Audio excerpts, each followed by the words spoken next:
U.S. President Joe Biden is in Mexico City for the summit of North American leaders. It's a summit where the U.S., Mexican and Canadian leaders gather to address the problems in the region. It's also known as the Three Amigos Summit.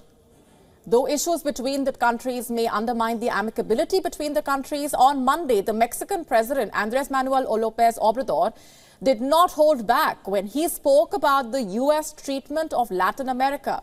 Listen to this. It is time to put an end to this oblivion, this abandonment and disdain for Latin America and the Caribbean, contrary to the good neighbor policy of that titan, President Franklin Delano Roosevelt. And Biden responded by reminding Mexico that it had invested billions in the region and that it also had to provide aid to the rest of the world. Just in the last 15 years, we've spent billions of dollars in the hemisphere, tens of billions of dollars in the hemisphere. And what we have to do is what you've done, and I compliment you on it. We have to continue to support and build democratic institutions in the hemisphere. The United States provides more foreign aid than every other country just about combined in the world. Unfortunately, our responsibility just doesn't end in the Western Hemisphere. It's in Central Europe, it's in Asia, it's in the Middle East, it's in Africa. The sharp exchange reflected the complexity of the relationship shared by the two countries. Let's focus on the two main issues: illegal migration and the smuggling of drugs and weapons. Illegal migration from Mexico into the U.S. is an old problem. It was the reason former U.S. President Donald Trump wanted to build the border wall, remember? And it's not just Mexican citizens who cross over illegally into America. People from all over Latin America make their way to the U.S. through Mexico in search of work opportunities and the American dream.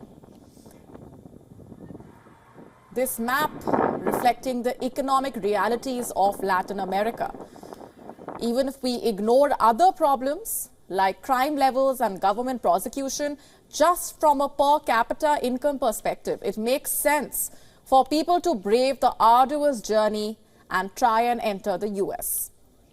People of most nationalities, in fact, are allowed to stay in the U.S. and apply for asylum. And this has led to millions of asylum seekers gathering at border towns like El Paso in Texas. Biden visited El Paso before he arrived in Mexico for the summit. He promised that his administration would tighten immigration enforcement. But how exactly? Well, the Trump-era Title 42 law allows the U.S. to send Mexican, Guatemalan, Honduran, El Salvadorian and Venezuelan nationals to Mexico. And now Mexico has agreed to accept Cuban, Nicaraguan and Haitian migrants as well. Citizens of many of these countries are not accepted back by their respective governments, and the U.S. has been criticized trying to deport people who are at risk from political violence. The deal with Mexico offers an interim solution for the U.S. America has also started a humanitarian parole program for citizens from the three recently added countries and Venezuela. It will grant asylum to a total of 30,000 people from the four countries each month. The applicants will need a U.S. sponsor, among other requirements. Those accepted will have to fly into the country legally. The next major issue between the countries is smuggling. Biden has asked Mexico to crack down on the flow of drugs to the U.S. And of primary concern here is the opioid fentanyl. During the meeting, Biden said it has killed 100,000 Americans so far. On the other hand, weapons from America routinely make their way to Mexico. Just last week, Mexico arrested the cartel leader, Ovidio Guzman, the son of the notorious drug lord El Chapo. 29 people died during the arrest, including 10 military personnel. Mexican authorities say that the weapons used by Guzman's gang came from U.S. border states. And these are by no means the only issues that the countries have to deal with. But they are the ones that are impacting domestic politics, especially in the U.S. Polls show that Americans think that Biden is soft on immigration, and Republicans have accused him of being soft on crime as well. It's pulling down his approval ratings. Wondering, quite frankly, what it means to them. But overall, COVID-19 deaths are down dramatically. dramatically. And with me on the broadcast this minute is Edward P. Joseph from Washington, D.C. He is a senior fellow at the Johns Hopkins University School of Advanced International Studies and foreign policy analyst. Thanks very much, Edward. Good to have you back with us. I have to begin by asking you for your key takeaways from that meeting that was held today and just the sharp exchange that we witnessed between the two leaders. Well, look, no one expected President Biden to emerge from this meeting with President López Obrador with some type of tangible agreements on those three key issues for the United States. Number one, migration to the United States, which, of course, affects Mexico very deeply. Second, the question of drugs. And third, the economic issues that separate the United States and Mexico, and also Canada. Canada shares the same economic concerns with the position of Mexico, its domestic economic policies that the United States does. So no one expected there to be some kind of a breakthrough. The tone, yes, López Obrador, it could have been more positive, more encouraging. But look, he's a politician. He has a domestic audience that he plays to there. And behind the tone, there has been some progress, because on the most important issue to both countries, to Mexico and the United States, this question of migration, there is movement. There is movement between Washington and Mexico City. On the American side, there's movement on the question of asylum. The U.S. wants to have much more strict policies on asylum and to return those people who are seeking asylum in the United States back to what they call a safe third country, that's Mexico.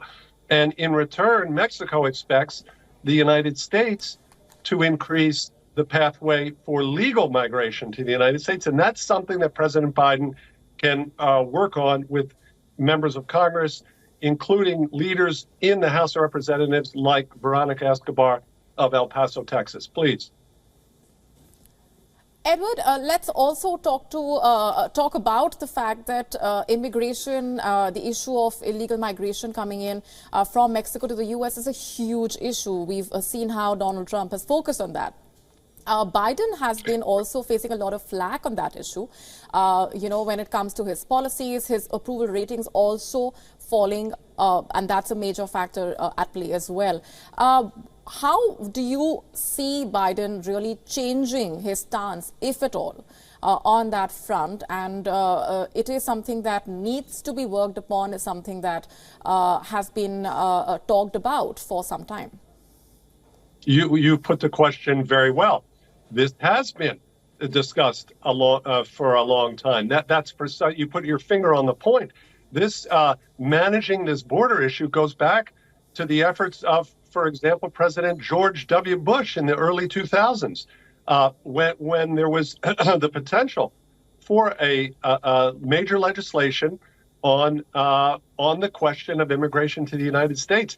As I suggested, the key is a solution that both tackles this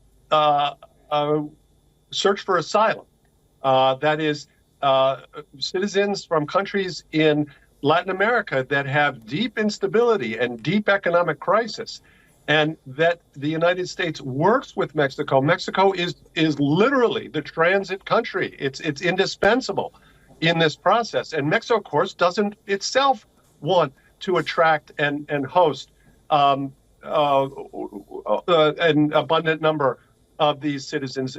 President López Obrador himself is under domestic pressure. And the key here lies with Congress and President Biden's ability to work with Congress to manage the other side of the coin, which is the legal migration and resolving the status of citizens, for example, those considered dreamers that were born here in the United States, of parents who arrived illegally.